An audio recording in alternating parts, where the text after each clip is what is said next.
Hello guys, എല്ലാവർക്കും പുതിയ വീഡിയോയിലേക്ക് വീണ്ടും സ്വാഗതം. അപ്പോൾ ഇന്നത്തെ വീഡിയോയിൽ നമ്മൾ ചർച്ച ചെയ്യാൻ പോകുന്നത് ബ്ലാസ്റ്റേഴ്സുമായി ബന്ധപ്പെട്ടുള്ള അപ്ഡേറ്റ് ആണ്. അപ്പോൾ ആദ്യം തന്നെ ബ്ലാസ്റ്റേഴ്സുമായി ബന്ധപ്പെട്ടുള്ള രണ്ട് ട്രാൻസ്ഫർ അപ്ഡേറ്റ് ഉണ്ട്. ഒന്നാമതെന്ന് വെച്ചാൽ കേരള ബ്ലാസ്റ്റേഴ്സിൻ്റെ കഴിഞ്ഞ സീസണിലെ ജാപ്പനീസ് താരമായിരുന്ന ദൈസുകി സക്കായി അങ്ങനെ ബ്ലാസ്റ്റേഴ്സ് വിട്ടുകാർ എല്ലാവർക്കും വരാം. അപ്പോൾ പുള്ളി മറ്റൊരു ക്ലബ്ബിൽ ഇപ്പോൾ ജോയിൻ ചെയ്തിട്ടുണ്ട്. ഒരു ഇന്തോനേഷ്യൻ ക്ലബ്ബിലാണ് ഇപ്പോൾ ജോയിൻ ചെയ്തത്. അതിൻ്റെ ഒഫീഷ്യൽ അനൗൺസും കാര്യങ്ങളൊക്കെ ആ ക്ലബ്ബ് നടത്തിയിട്ടുണ്ട്. അപ്പോൾ അതാണ് ഒന്നാമത്തെ ഒരു ചെറിയ അപ്ഡേറ്റ്. ഇങ്ങനെ കഴിഞ്ഞ സീസണിൽ ബ്ലാസ്റ്റേഴ്സിന് വേണ്ടി അത്യാവശ്യം മികച്ച രീതിയിൽ പെർഫോം ചെയ്തിട്ടുണ്ടായിരുന്ന ഒരു താരം തന്നെയാണ് ദൈസുകി സക്കായി.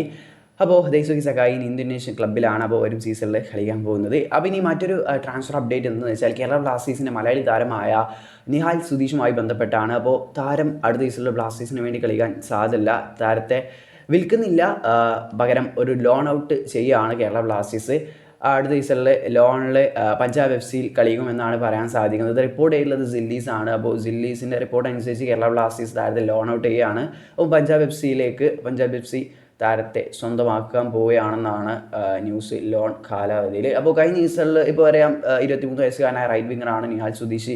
അത്ര അവസരങ്ങളൊന്നും ബ്ലാസ്റ്റേഴ്സിൽ ലഭിക്കുന്നില്ല. കഴിഞ്ഞ സീസണിൽ 8 മത്സരമാണ് ഐഎസ്എൽ കളിച്ചത്. അതിൽ നിന്നൊരു ഗോളും ഒരു അസിസ്റ്റും സ്വന്തമാക്കിയിട്ടുണ്ട്. അത്യാവശ്യം ഒരു നല്ല സീസൺ തന്നെയായിരുന്നു താരത്തെ സംബന്ധിച്ച്. ബ്ലാസ്റ്റേഴ്സ് കഴിഞ്ഞ സീസണിൽ കിട്ടിയ അവസരങ്ങളൊക്കെ നല്ല രീതിയിൽ മുതലെടുക്കാൻ സാധിച്ചിട്ടുണ്ട്. ഫസ്റ്റ് ലെവലിലൊക്കെ ചാൻസും കിട്ടിയിട്ടുണ്ടായിരുന്നു 2 മത്സരങ്ങളിലൊക്കെ ആയിട്ട്.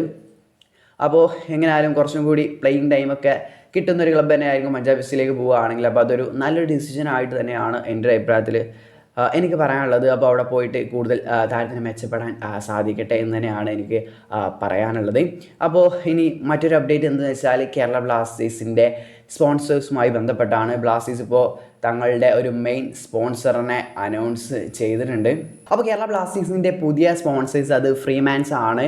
അപ്പോൾ അവരെ ഇപ്പോൾ ഒഫീഷ്യലായിട്ട് തന്നെ കേരള ബ്ലാസ്റ്റേഴ്സ് പ്രഖ്യാപിച്ചിട്ടുണ്ട്. മെയിൻ സ്പോൺസറാണ് കേരള ബ്ലാസ്റ്റേഴ്സിൻ്റേത്. അപ്പോൾ 2029 വരെയുള്ള ഒരു കോൺട്രാക്റ്റാണ് അവരുമായിട്ട്. 5 വർഷത്തെ ഒരു ഇതിലാണ് അവർ മെയിൻ സ്പോൺസറായിട്ട് ഇപ്പോൾ ബ്ലാസ്റ്റേഴ്സിനെ എടുത്തുള്ളത്. അപ്പോൾ ഒരു പുതിയ സ്പോൺസേഴ്സാണ് ഫ്രീമാൻസ്. അപ്പോൾ അതാണ് മറ്റൊരു അപ്ഡേറ്റ് ബ്ലാസ്റ്റേഴ്സിനെ സംബന്ധിച്ച്. അപ്പോൾ ഇനി മറ്റൊരു അപ്ഡേറ്റ് എന്ന് വെച്ചാൽ എല്ലാവരും പറയും കേരള ബ്ലാസ്റ്റേഴ്സിൻ്റെ പ്രീ സീസൺ ഈ ജൂലൈ 3 ആരംഭിക്കാൻ പോവുകയാണ് അങ്ങ് തായ്ലാൻഡിൽ.